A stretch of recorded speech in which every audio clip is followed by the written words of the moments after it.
अस्सलाम वालेकुम viewers. Dear Zafar channel में एक नए लेक्चर के साथ आपको वेलकम करते हैं। व्यूवर्स, आज हम लोग पढ़ेंगे सेट्स पर ऑपरेशन। यानी सेट्स हम लोगों ने पहले लेक्चर में पढ़े थे, आज सेट्स पे जो ऑपरेशन होने हैं वो हम लोग पढ़ेंगे। सबसे पहले ऑपरेशन जो है वो हमारे पास है यूनियन। ठीक है, यूनियन ये हम लोग पढ़ेंगे।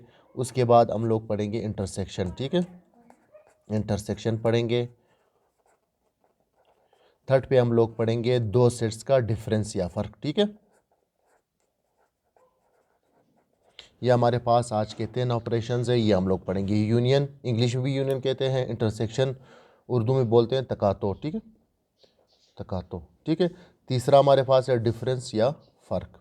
ये हम लोग 3 जो ऑपरेशन है वो हम लोग पढ़ेंगे सेट्स पर। ठीक है, सपोज़ हम लोग यहाँ पे सपोज़ करते हैं एक हमारे पास सेट्स है ए। ठीक है, ए हमारे पास है 2, 4, 6 एंड 8।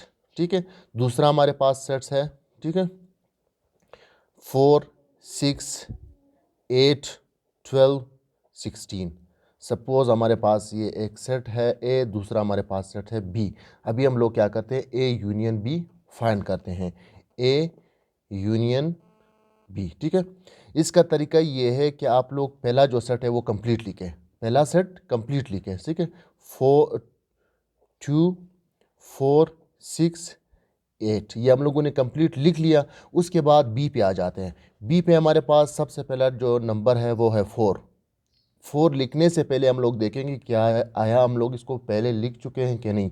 4 हम लोग पहले लिख चुके हैं, लिहाजा ये नहीं चलेगा। ठीक है, उसके बाद 6 हम लोग पहले लिख चुके हैं, ये भी काम का नहीं है। ठीक है, उसके बाद हमारे पास है 8 हम लोग पहले लिख चुके हैं ए में, लिहाजा ये भी हमारे काम का नहीं है। उसके बाद हमारे पास है 12, तो 12 हम लोग लिखेंगे क्योंकि ये पहले नहीं लिख चुके। उसके बाद हमारे पास है 16 भी हमारे पास पहले नहीं है, तो ये हम लोग लिखेंगे। तो ये हमारे पास ए यूनियन बी जो है वो ये आ गया।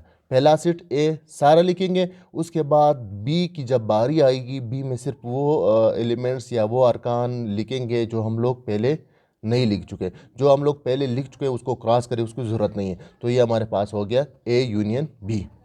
इसी का हम लोग क्या करते हैं, इंटरसेक्शन फाइंड करते हैं। इंटरसेक्शन मीन्स तकातो। ठीक है, ए उसका ये अलामत है। ठीक है, ए इंटरसेक्शन बी। तो ये हमारे पास क्या है, ए इंटरसेक्शन बी में हम लोग क्या करते हैं, सिर्फ जो कॉमन एलिमेंट्स हैं, जो मुश्तरक एलिमेंट्स हैं वो हम लोग लिखेंगे। ठीक है, 4 दोनों में है, 6 दोनों में है, 8 दोनों में है। तो हमारे पास ए इंटरसेक्शन बी में हम लोग सिर्फ वो लिखेंगे जो कॉमन हो, जो दोनों में मुश्तरक हो। तो ये हमारे पास आ गया 4, 6, 8। ये हमारे पास आ गया ए इंटरसेक्शन बी। ठीक है, उसके बाद तीसरा हम लोग पढ़ेंगे ए माइनस बी या ए डिफरेंस बी। ठीक है, ए डिफरेंस बी ये भी बहुत आसान है। इसमें हम लोग क्या करते हैं, सपोज हमारे पास एक सेट जो है ना 2, 4, 6, 8 ये हमारे पास एम एलिमेंट्स थे। दूसरे में हमारे पास थे 4, 6, 8, 12, 16। तो इसमें हम लोग क्या करते हैं कि जो मुश्तरक अरकान है उसको हम लोग एक दूसरे के साथ कैंसिल करते हैं। ठीक है, सपोज़ ए डिफरेंस बी में एक दूसरे के साथ क्या करते हैं, कैंसिल करते हैं। 4 4 के साथ कैंसिल, 6 6 के साथ कैंसिल, 8 8 के साथ कैंसिल। क्या रह गया, 2 यहाँ से रह गया। ठीक है, 2 यहाँ से क्या रह गया, 4 6 8 कैंसिल हो गया, 12 रह गया और 16। तो ये हमारे पास जो सेट्स पे 3 ऑपरेशन है वो ये है। ठीक है, ए माइनस बी ये आ गया, ए इंटरसेक्शन या ए तकातो बी ये आ गया, ए यूनियन बी ये आ गया। ठीक है, इसको यूनियन इंग्लिश उर्दू दोनों में बोलते हैं, इंटरसेक्शन इंग्लिश में, उर्दू में तकातो बोलते हैं। ठीक है, ये ए डिफरेंस बी या ए माइनस बी या उर्दू में बोलते हैं फ़र्क।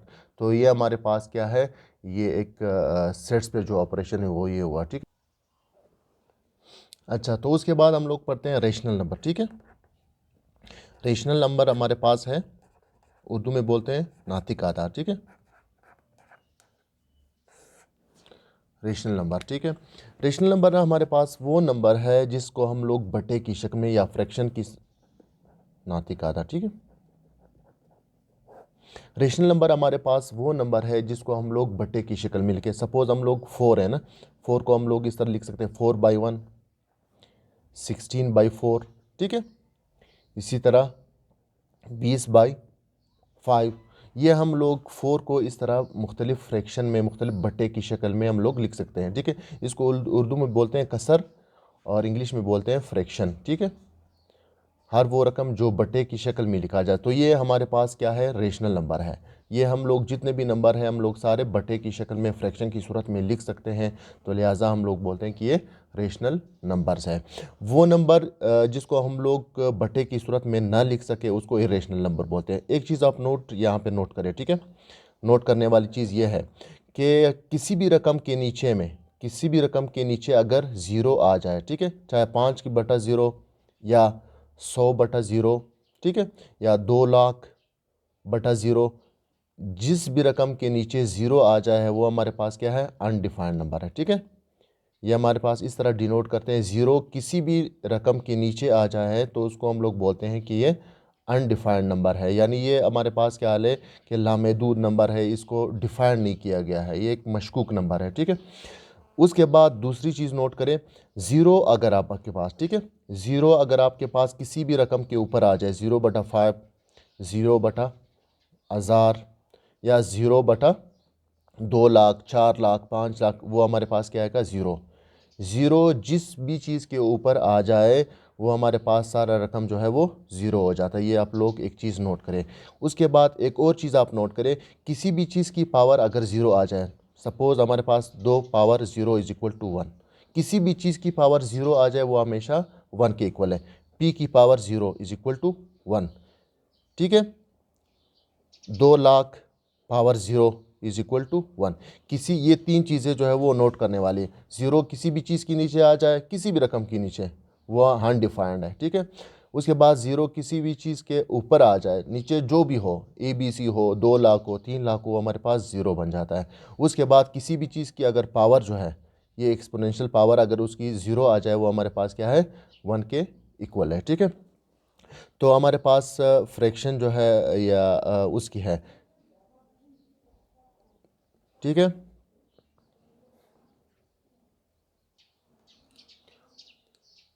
अच्छा, तो उसके बाद हमारे पास आ जाते हैं, ठीक है, कम्युलेटिव प्रॉपर्टी।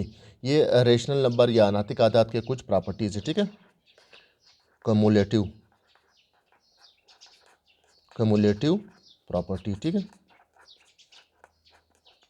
उर्दू में बोलते हैं खासियत तबादला, ठीक है। ये हमारे पास एक प्रॉपर्टी है नातिक आदाद की या रेशनल नंबर की। इसमें यह है कि खासियत तबादला, इसमें अगर आप किसी चीज़ की नंबर जो है, किसी चीज़ का अगर तरतीब चेंज करें तो वो फ़र्क नहीं पड़ता। इसमें दो कैटेगरीज है, एक है खासियत मुबादला विद रिस्पेक्ट टू एडिशन, जमा, ठीक है। ये खासियत तबादला विद रिस्पेक्ट टू मल्टीप्लिकेशन, ठीक है, यानी ज़र्ब, ठीक है।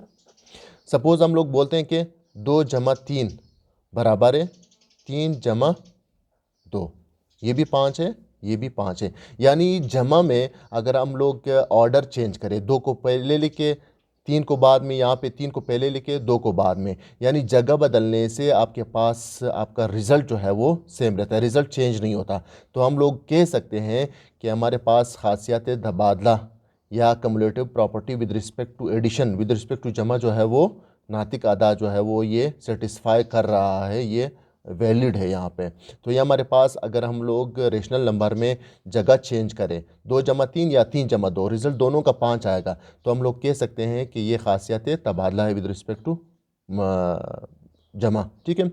उसके बाद हम लोग कहते हैं कि विद रिस्पेक्ट टू खासियत तबादला विद रिस्पेक्ट टू मल्टीप्लिकेशन, यहाँ पे हम लोग 2 × 3 इज़ इक्वल टू 3 × 2, यानी हमारे ज़र ज़र्ब भी ये रकम है, नातिक आदाद में ज़र्ब भी ऐसा हमारे पास एक ऑपरेशन है जिसमें अगर हम लोग जगह चेंज करें, ऑर्डर चेंज करें तो रिज़ल्ट हमारे पास सेम ही रहता है, ठीक है। ये भी 6 है, ये भी 6, 2 × 3 या 3 × 2, यानी जगह बदलने से आपके पास रिज़ल्ट पे कोई फ़र्क नहीं पड़ता। प्लस में भी हमारे पास ये है, तो हम लोग ये कह सकते हैं कि हमारे पास रेशनल नंबर का विद रिस्पेक्ट टू जमा commutative property with respect to addition and commutative property with respect to ज़र्ब, ये हमारे पास इसमें रिज़ल्ट जो है वो चेंज नहीं होता। इसी तरह 4 + 5 इज़ इक्वल टू 5 + 4, इसी तरह 3 × 5 इज इक्वल टू 5 ज़र 3, ये भी 15 है और ये भी 15, ये भी 9 है और ये भी 9।